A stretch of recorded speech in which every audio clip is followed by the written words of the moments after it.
Neste último bloco, voltamos então às perguntas levantadas pelo Jorge Aversa sobre a viabilidade do etanol no mercado global. Amorim, a bola está com o senhor. Eu acho o seguinte, que na parte tecnológica temos ainda um caminho a seguir, dinheiro está sendo aplicado, mas eu acho que o ponto importante e que normalmente não se fala, não é só a parte tecnológica, é a parte de conhecimento, é treinamento de pessoal. O Brasil passou de 200 e poucas para quase 400 destilarias e nós não temos gente que entende, tem conhecimento para tocar essas destilarias. Tanto é que, como acabei de dizer, 40% das destilarias ainda usam levedura de pão e não usam leveduras industriais. Então, eu creio que o treinamento desse pessoal, para melhorar o conhecimento, vai ter um impacto muito grande na absorção desse conhecimento e transmissão desse conhecimento para aumentar a produtividade e abaixar custo. Neste sentido, é preciso investimento, políticas públicas para você conseguir capacitar todo esse pessoal, não é, Mascarenhas? Isso o Amorim tem toda a razão. Eu acho que nós estamos bastante atrasados em modernizar a produção de etanol, esse metano... Não necessariamente a planta, mas a concepção. Não, e o preço também, porque com a melhoria da tecnologia, o seu preço fica muito mais em conta. O que nós temos aqui é que o petróleo já faz milhares de anos aí que está sendo usado e a tecnologia dele não tem o que fazer mais. Já está consolidada. Já está consolidada. Então, o preço que eles têm da gasolina e do diesel, você chegar nele, você vai ter que andar muito aí para viabilizar o etanol. O próprio metano, que a Dedini fez uma unidade de extrair metano da vinhaça. Quer dizer, aí viabilizou, usamos em ônibus em São João da Boa Vista isso daí.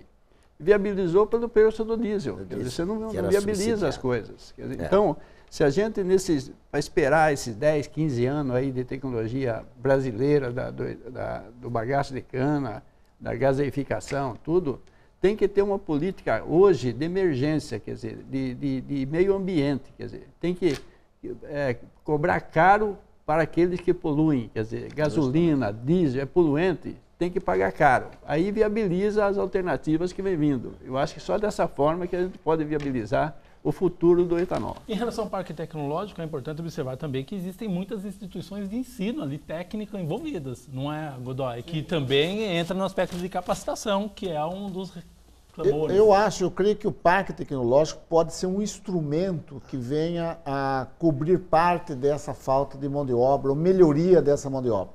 Porque com o espaço que ele tem, com o auditório, as empresas que lá vão se instalar, uma delas é a empresa do Dr. Amorim, que vai se instalar, podem melhorar o nível de treinamento que pode ser oferecido para essas empresas.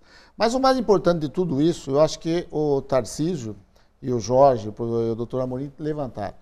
O problema todo em qualquer país é problema de políticas públicas. Então não é a política pública municipal, não é política pública estadual, é política pública federal. É o governo federal que tem que definir o que realmente, o caminho que vai adotar para os combustíveis no país. Nós vamos para a linha de ter combustível que seja menos poluente, que agrida menos a natureza. Então, esses combustíveis, para que se viabilizem economicamente, eles têm que ter uma contrapartida dada para aqueles que são os poluentes. Então, como que você faz isso? Você muda isso mexendo no bolso de quem usa. Porque senão é muito mais fácil utilizar petróleo do que utilizar os demais combustíveis, os demais geradores de energia que nós temos no nosso país. E pela atenção que o governo tem dado ao pré-sal, parece que a opção está sendo pelo combustível tradicional. Porque alguém resolveu que nós temos que ser um país exportador de petróleo, que país exportador de petróleo deve ser a melhor coisa do mundo, tá certo? Só que enquanto isso nós continuamos importando etanol. Já estamos há 2 ou 3 anos importando etanol. Por que os Estados Unidos tirou a taxação da importação de petróleo brasileiro? Porque eles sabem que nós não vamos exportar petróleo para os Estados Unidos. Nós somos clientes deles, não eles clientes nossos. Então, para que ter taxação lá se nós não exportamos? Então, novamente, é problema de políticas públicas. Um exemplo muito simples e rápido. Há 2 ou 3 anos, ou um pouco mais, o professor Amorim e o Tarcísio devem precisar melhor, tinha um projeto da Petrobras para implantar 40 novas destilarias no Brasil, para que produzisse etanol para consumo interno e para exportação, e principalmente para exportação. Quantas a Petrobras construiu até hoje? Eu acredito que nenhuma. O que ela comprou foi algumas. E nós passamos aí para um momento de compra e vende, e não se construiu coisa nova. Isso você desestimula a empresa produtora de equipamentos, nós temos exemplos aqui na nossa cidade, tá certo? E não continua fazendo com que a economia continue gerando. Ao par disso, Índia, China começam a produzir, a oferecer equipamentos no mundo todo, e nós acabamos ficando para trás. Jorge, é interessante você observar o lado do comportamento do consumidor, né? Você atua também no setor automotivo, né? Como vendedor, na revenda de carros. O consumidor, ele tem a preocupação se é movido a esse ou aquele combustível? O consumidor brasileiro, ele já virou cultural. Ele quer o álcool, ele quer o etanol, ele quer o carro flex. Hoje você tem um carro só a gasolina, você não... Então, essa cultura já faz parte do consumidor brasileiro. Isso é muito interessante. Isso é muito interessante. E nós temos hoje quase 100% dos carros produzidos nacionais com essa tecnologia. Então eu vejo isso aí assim, muito tranquilo.